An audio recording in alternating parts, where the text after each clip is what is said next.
भाई साहब, ये बस्ती जाने के लिए बस किधर से मिलेगी? बस तो लॉकडाउन है भाई, यहाँ से पैदल जाना पड़ेगा। आप पैदल? पैदल जाना पड़ेगा। कितना दूर है यहाँ से बस्ती? 500-600 किलोमीटर है। 500-600 किलोमीटर? ओके भाई साहब, थैंक यू।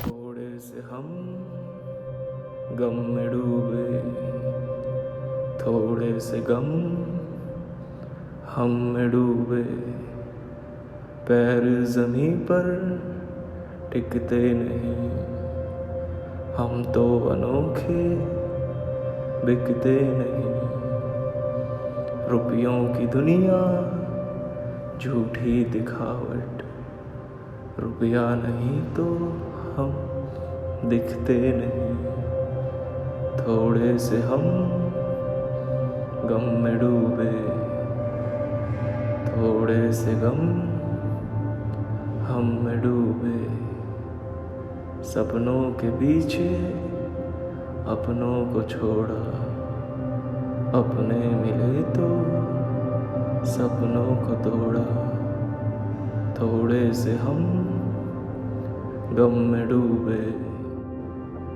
थोड़े से गम हम में डूबे।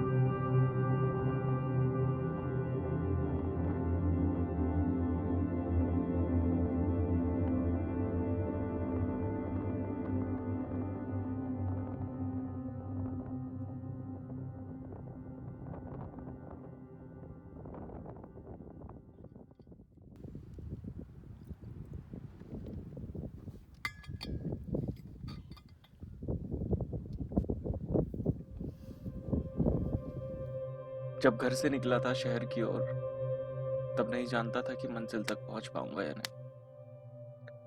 और आज जब मंजिलें कहीं खो सी गई है और घर के लिए निकला हूं, तो भी नहीं जानता कि घर पहुंच पाऊंगा या नहीं। शहर आने के लिए जो कर्जा लिया था, वो चुकाना अब भी बाकी है। माँ को हवाई जहाज पर बिठाकर पूरा शहर दिखाना भी तो बाकी है। ये सब तो किया ही नहीं। क्या इतने में जिंदगी खत्म हो जाएगी? अभी तो कुछ जिया ही नहीं। नए जमाने का पढ़ा लिखा मजदूर हूं मैं, घर से दूर रहकर काम करने से मजबूर हूं। और जो मजबूर होते हैं वही तो मजदूर होते हैं। तेजी से चल रही जिंदगी में भयानक सा मोड़ आ गया, या फिर यूं कह लीजिए, जो रिश्ते टूट रहे थे इन फासलों में, उन सब का जोड़ आ गया। माँ तो तब भी कहती थी और अब भी कहती है, क्या जरूरत है घर से दूर जाने की? क्या जरूरत है इतना पैसा कमाने की? क्या जरूरत है किसी चीज को पाने के लिए खुद को भूल जाने की? बस कर, अब बहुत हुआ। अब जरूरत है घर वापस आने की। ये सुनते ही लौट के बुद्धू घर को ही तो जाता है, निकल पड़ा पैदल ही घर जाने को। माँ से भी कह दिया, अब बस कुछ पलों का इंतजार है तेरे सिरहाने को। बेखबर नहीं हूं मैं, घर तक की दूरी का अंदाजा है मुझे। डर तो सांसों को है कि कहीं कदम न डगमगा जाए, और कदमों को इस बात का कि कहीं सांसें न रुक जाए। या खुदा, आ ज़मीं पर और देख तेरे बंदे की हालत क्या है। अगर लिखी है मौत तूने मेरी इस सफर में, तो इसे आखिरी ख्वाहिश समझ लेना। तेरे दरवाजे तक पहुंचने से पहले मुझे मेरे घर के दरवाजे तक पहुंचा देना। मुझे मेरे घर के दरवाजे तक पहुंचा देना।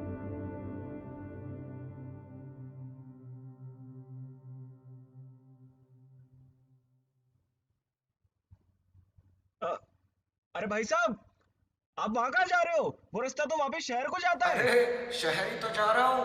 सुना है मुंबई का कोई कलाकार है, क्या नाम बताया था उसका? सोनू। हाँ, सोनू सूद। हाँ वही सोनू सूद। कहते हैं 12,000 से ज्यादा लोगों को बस्ती पहुंचाया है। मैं तो वहीं जा रहा हूँ, तुम भी चलो हमारे साथ। क्या बात कर रहे हो यार? इसी तरह न जाने कितनी जिंदगियां सड़कों पर आखिरी सांसें ले रही थी। सोनू सूद के एक फैसले ने उन्हें फिर से जीना सिखा दिया। ये साबित कर दिया कि हालात चाहे कितनी भी मुश्किलें हों, इंसानियत कभी नहीं मरती। आज पूरा देश और वो लोग जिनकी आपने मदद करी है और मैं आपको एक ही बात कहना चाहते हैं, थैंक यू सोनू भैया, thank you so much. Romi loves you.